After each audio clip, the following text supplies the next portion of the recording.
আসসালামু আলাইকুম। আমন্ত্রণ জাগো ফুটবলে, সঙ্গে আছে আমি আফরিন সুমনা। শুরুতেই সংবাদ শিরোনাম। আবারও বিতর্কে নেইমার, রবিনহো জুনিয়রের সঙ্গে হাতাহাতির অভিযোগ। 3 ম্যাচ আগে চ্যাম্পিয়ন হয়ে আর্জেন্টিনার লাউতারো মার্তিনেজের উচ্ছ্বাস।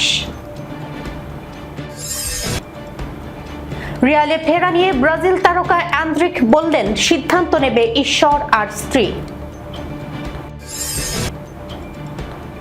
মেসির 15 বছরের রেকর্ড ভাঙলেন পেদ্রি। দর্শক শিরোনাম শুনছিলেন, এবার জানিয়ে দিচ্ছি বিস্তারিত। আবারও বিতর্কে নেইমার, রবিনহো জুনিয়রের সঙ্গে হাতাহাতির অভিযোগ। ব্রাজিলিয়ান ক্লাব সান্তোসের অনুশীলনে তারকা ফুটবলার নেইমার জুনিয়রকে ঘিরে বিতর্কিত এক খবর প্রকাশিত হয়েছে। অনুশীলনের সময় তরুণ খেলোয়াড় রবিনহো জুনিয়রের সঙ্গে তার তর্ক বিতর্ক থেকে হাতাহাতি পরিস্থিতি তৈরি হয় বলে অভিযোগ উঠেছে। রবিনহো জুনিয়র ব্রাজিলের সাবেক ফুটবলার রবিনহোর সন্তান। প্রতিবেদন goal.com এর। ব্রাজিলের গণমাধ্যম গ্লোবো এস্পোর্তে জানায়, রেই পেলে ট্রেনিং সেন্টারে অনুশীলনের সময় ঘটনাটি ঘটে। শনিবার পালমেইরাসের বিপক্ষে ব্রাজিলিয়ান সিরি আ ম্যাচে যারা খেলেননি তাদের নিয়েই এই সেশন চলছিল। ওই সময় রবিনহো জুনিয়র নেইমারকে কাটিয়ে এগিয়ে গেলে তিনি ক্ষুব্ধ হয়ে তরুণ এই খেলোয়াড়কে ধীরে খেলতে বলেন। এরপর অভিযোগ ওঠে, নেইমার ইচ্ছাকৃতভাবে তাকে পা লাগিয়ে ফেলে দেন, যা থেকে দুইজনের মধ্যে ধাক্কাধাক্কি ও উত্তপ্ত বাকবিতণ্ডা শুরু হয়। এই ঘটনায় এখনো আনুষ্ঠানিকভাবে কোনো মন্তব্য করেনি সান্তোস ক্লাব।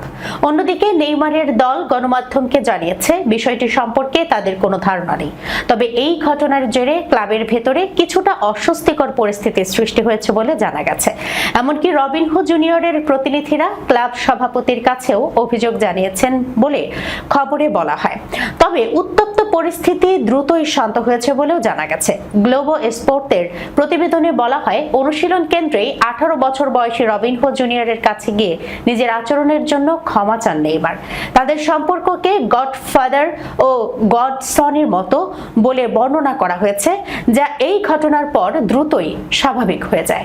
প্রসঙ্গত, রবিনহো জুনিয়রকে প্রায়ই তার বাবার সঙ্গে তুলনা করা হয়। শুধু রক্তের বন্ধনের কারণেই নয়, বরং তাদের খেলার ধরনও প্রায় একই রকম।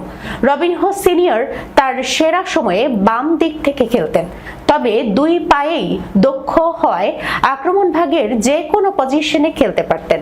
তার গড়নও ছিল বেশ পাতলা।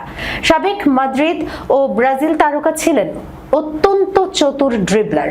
সৃজনশীলতায় ভরপুর ছিল তার খেলা, কিন্তু তিনি তার সম্ভাবনাকে পুরোপুরি কাজে লাগাতে পারেননি, বিশেষ করে বার্নাব্যু ছাড়ার পর। 3 ম্যাচ আগে চ্যাম্পিয়ন হয়ে আর্জেন্টিনার লাউতারো মার্তিনেজের উচ্ছ্বাস শিরোপায় এক রাত আগেই দিয়ে রেখেছিল ইন্টার মিলান। শুধু ছিল চ্যাম্পিয়ন হওয়ার আনুষ্ঠানিকতা।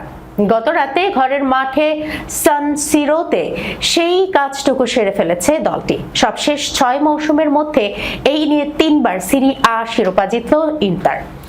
সান সিরোতে গত রাতে পারমাকে 2-0 গোলে হারিয়ে 2025-26 মৌসুমে সিরি আ জিতল ইন্টার মিলান।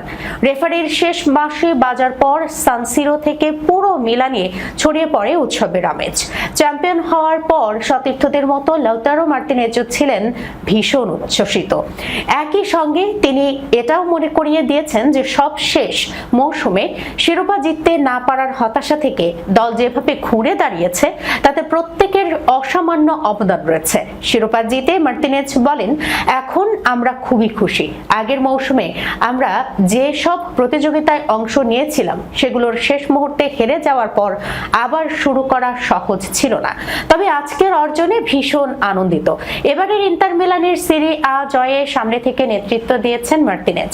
16 গোল করে এখনো টুর্নামেন্টের সর্বোচ্চ গোলদাতা তিনি। 3 ম্যাচ আগে সিরি আ জয়ের পর ইন্টার অধিনায়ক বলেন, গত মৌসুমে যা হয়েছিল তাতে হয়তো অনেকেই আমাদের ফেভারিট মনে করেনি, কিন্তু আমরা মাঠে ও মাঠের বাইরে কঠোর পরিশ্রম করেছি। এটা আমাদের জন্য খুবই গুরুত্বপূর্ণ একটি লক্ষ্য ছিল। সান সিরোতে গত রাতে প্রথম গোলের জন্য দর্শকদের অপেক্ষা করতে হয়েছে 46 মিনিট। প্রথমার্ধের শেষের দিকে গোল করেন মার্কাস থুরাম, তাকে অ্যাসিস্ট করেন পিওতর জিলিনস্কি। এরপর 80 মিনিটে মার্তিনেজের অ্যাসিস্টে দলের দ্বিতীয় গোল করেন হেনরিক মিখিতারিয়ান 2-0 গোলের জয় 35 ম্যাচে। এখন ইন্টারের পয়েন্ট 82, সমান 35 ম্যাচে 70 পয়েন্ট নিয়ে দুয়ে নাপোলি। যদি নাপোলি 3 ম্যাচ জেতে আর ইন্টার 3 ম্যাচ হারে তবু পয়েন্ট তালিকার কোনো পরিবর্তন হবে না। সবশেষ 6 মৌসুমে 3 বার চ্যাম্পিয়ন হয়ে 21তম সিরি আ জিতল ইন্টার মিলান। সিরি আতে শিরোপা জয়ের তালিকায় দলটি 2-এ। তৃতীয় সর্বোচ্চ 19 শিরোপা জিতেছে তাদের নগর প্রতিদ্বন্দ্বী এসি মিলান। সর্বোচ্চ 36 শিরোপা জিতেছে জুভেন্টাস। রিয়ালে ফেরা নিয়ে ব্রাজিল তারকা এনরিক বললেন, সিদ্ধান্ত নেবে ঈশ্বর আর স্ত্রী। ফ্রান্সের লিগে নতুন এক আলোচনার নাম এখন এনরিক। ব্রাজিলিয়ান এই তরুণ ফরওয়ার্ড অলিম্পিক লিও এর জার্সিতে ধারাবাহিক পারফরমেন্স করে যাচ্ছে, আর তাতেই জমে উঠেছে তার ভবিষ্যৎ নিয়ে জল্পনা। তবে এই প্রশ্নের সরাসরি উত্তর দিতে চাননি 19 বছর বয়সী এই স্ট্রাইকার, বরং হালকা মজার সুরে বলেন, তার ভবিষ্যৎ নির্ধারণ করবে ঈশ্বর ও তার স্ত্রী। এনরিকের ভাষায়, ঈশ্বর আমাকে যা বলবেন আর আমার স্ত্রী যা চাইবে আমি সেটাই করব। যদি লিওতে থাকতে হয় আনন্দের সঙ্গেই থাকবো। রিয়াল মাদ্রিদ প্রসঙ্গেও নিজের অবস্থান পরিষ্কার করেছেন তিনি। বলেন, ফিরতে হলে ফিরবো, ক্লাব যদি অন্য কোথাও পাঠায় সেখানেও যাব। শেষ পর্যন্ত সিদ্ধান্তটা ঈশ্বরই বলে দেবেন। এই মৌসুমে লিওর হয়ে 19 ম্যাচে মাঠে নেমে 8টি গোল ও 7টি অ্যাসিস্ট করেছেন এনরিক। বেশিরভাগ ম্যাচেই ছিলেন শুরুর একাদশে।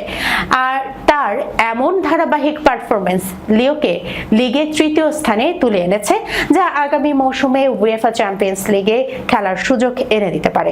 ফরাসি সংবাদ মাধ্যমের মতে, লিও যদি চ্যাম্পিয়ন্স লিগ নিশ্চিত করতে পারে তাহলে এনরিককে আরো 1 মৌসুমের জন্য রেখে দেওয়ার সম্ভাবনা জোরালো হবে। নিয়মিত খেলার সুযোগ পাওয়াও তার সিদ্ধান্তে বড় ভূমিকা রাখতে পারে। মেসির 15 বছরের রেকর্ড ভাঙলেন পেদ্রি। বার্সেলোনার তরুণ মিডফিল্ডার পেদ্রি লিওনেল মেসির 1.5 দশকের পুরনো এক অনন্য রেকর্ড ভেঙে ক্লাবের ইতিহাসে নিজের নাম সোনালী অক্ষরে লিখিয়ে ফেলেছেন। মাত্র 23 বছর বয়সেই তিনি হয়ে উঠেছেন কাতালান ক্লাবের সর্বকনিষ্ঠ খেলোয়াড় হিসেবে মূল একাদশে 200টি ম্যাচ খেলা ফুটবলার। গত রাতে ওসাসুনার মাঠ এল সাদারে বার্সেলোনা 2-1 গোলে জয় পায়। আর এই ম্যাচেই পেদ্রি ক্লাবের হয়ে মূল একাদশে নিজের 200তম ম্যাচ খেলেন। বয়স মাত্র 23 বছর 159 দিন।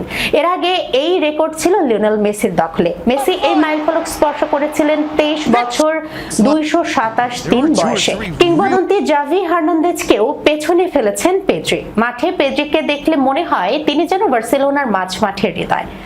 গাভি কিংবা দানি ওলমোর মতো প্রতিভাবানরা থাকা সত্ত্বেও হ্যান্সি ফ্লিকের কৌশলে পেদ্রি এখন অপরিহার্য। কোচ নিজেই বলেছেন, পেদ্রি টেকনিক্যাল দক্ষতা ও বোঝাপড়া ছাড়া বর্তমান বার্সার খেলা ভাবাই কঠিন। শুধু ডিফেন্স সামলাতে নয়, গোল করা ও করানোতেও তিনি দারুণ দক্ষ। এই রেকর্ড অর্জনের পরও পেদ্রি জানেন ভবিষ্যৎ উজ্জ্বল। লামিন ইয়ামাল, পাউ কুবার্সির মতো কিশোর প্রতিভারা দ্রুত উঠে আসছে, তাই এই রেকর্ড হয়তো খুব বেশি দিন টিকবে না। তবে এখনকার মুহূর্তটা পুরোপুরি পেদ্রির। লা লিগায় বার্সেলোনা এখন শিরোপার খুব কাছে। সামনে রিয়াল মাদ্রিদের বিপক্ষে এল ক্লাসিকো। ওই ম্যাচে ড্র করলেই অথবা জিতলেই শিরোপা নিশ্চিত হয়ে যাবে কাতালানদের। আর সেই মাঠ সামলাতে পেদ্রির উপরই ভরসা রাখছেন ফ্লিক ও সমর্থকরা। দর্শক, এই ছিল এখনকার মতো জাগো ফুটবলে। যাবার আগে শিরোনামগুলো জানাবো আরো একবার। আবারও বিতর্কে নেইমার, রবিনহো জুনিয়রের সঙ্গে হাতাহাতির অভিযোগ। 3 ম্যাচ আগে চ্যাম্পিয়ন হয়ে আর্জেন্টিনার লাউতারো মার্তিনেজের উচ্ছ্বাস। রিয়ালে ফেরা নিয়ে ব্রাজিল তারকা এনরিক বললেন, সিদ্ধান্ত নেবে ঈশ্বর আর স্ত্রী।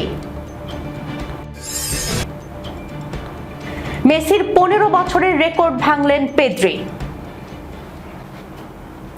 এখনকার মতো এই পর্যন্ত। এতক্ষণ পর্যন্ত যারা সঙ্গে ছিলেন সবাইকে ধন্যবাদ। আল্লাহ হাফেজ।